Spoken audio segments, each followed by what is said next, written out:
Sa Barangay Dardarat, Tagudim, Ilocos Sur, makikita ang isang payak ngunit dakilang sambahan, ang Seventh-day Adventist Church. Sa ilalim ng pulang bubong at sa gitna ng lumtiang kapaligiran, nagtitipon dito ang mga mananampalataya tuwing araw ng Sabado upang sumamba at magpuri sa Diyos ayon sa kanyang banal na kautusan.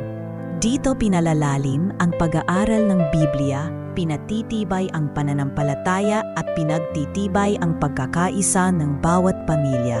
Gaya ng nakasulat sa Exodo 20 versikulo 8, alalahanin mo ang araw ng Sabat upang ipangilin.